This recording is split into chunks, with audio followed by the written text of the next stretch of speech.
is not just a heater, but this. Ow!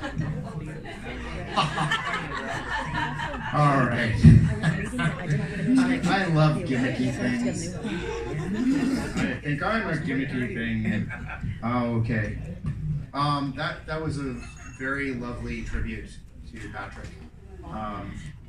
Yeah. Okay. R.C. Wesloski. Come on up.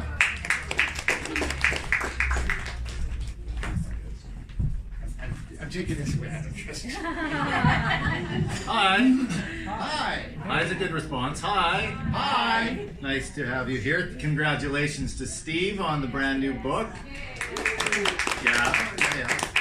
And to Cynthia on, they had their book launched earlier at the Hood, what's it, Hood 49 now, or 29 or something, whatever it's called.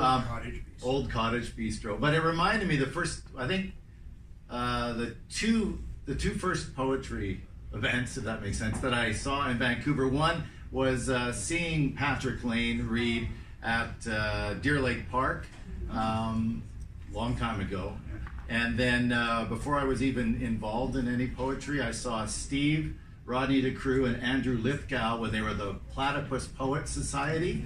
And that would have been like in 97, maybe, 97, 98. I saw them reading on a little cafe on Pender and Homer, maybe. And it was one of the first, that's maybe the first, before I knew Steve. And then we worked on Wax Poetic and lots of other things together. Your mentioning of Caesar made me think of a couple of things. I learned, hopefully this is true information, but I learned this week that prior to the Roman Empire and any of the Caesars, that debt forgiveness within society was a regular thing, and that would allow then the economy to reinfuse itself by all these people who had their debt forgiven, and then they could go and spend that money, and the economy would flourish and all that.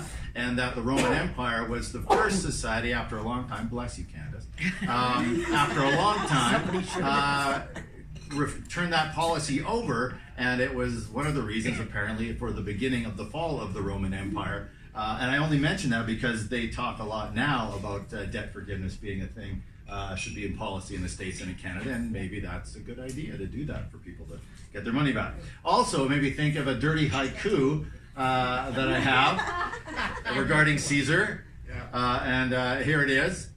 Tongue in the bum of a Roman emperor, tossing Caesar's salad. Oh my God.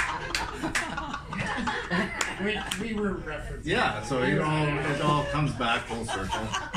Well, whatever shape it is, I don't know, whatever shape the anus is, it comes back full, whatever.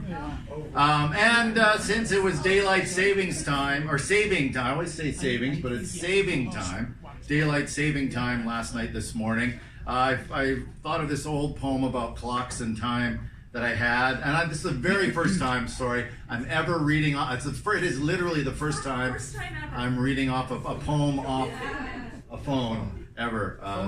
Phone poem, an old poem. Anyway, it's called Take to Smashing. Life can be hard because time is angry, trapped inside clocks, bank vault locks, the timing devices of bombs, reduced to watching wrists, counting history, carved into infinitesimal millions of nanoseconds. All the joy removed by man. Its vastness and grandeur covered by blankets of flesh. This has led to bitterness beyond measure. The creation of teeth so rotten, death was invented as revenge. There is only one solution. To arms! Gather a battalion of hammers, pipes, and stones. Find a clock and take to smashing. Thank you.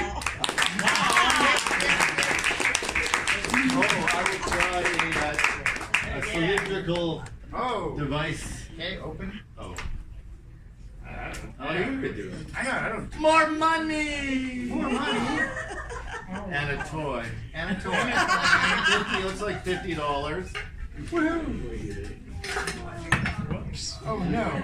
And oh, Robin. It's Robin. Hi, which Robin? Dick Grayson? It is Dick Grayson. Oh, lovely. It's the only Robin. The only Robin. Well, So, I don't know. yeah. 50 or no? Oh, it's only $30. Oh, now he's And Robin. Robin. And Robin makes it the best. Okay, I'll take All right. another picture.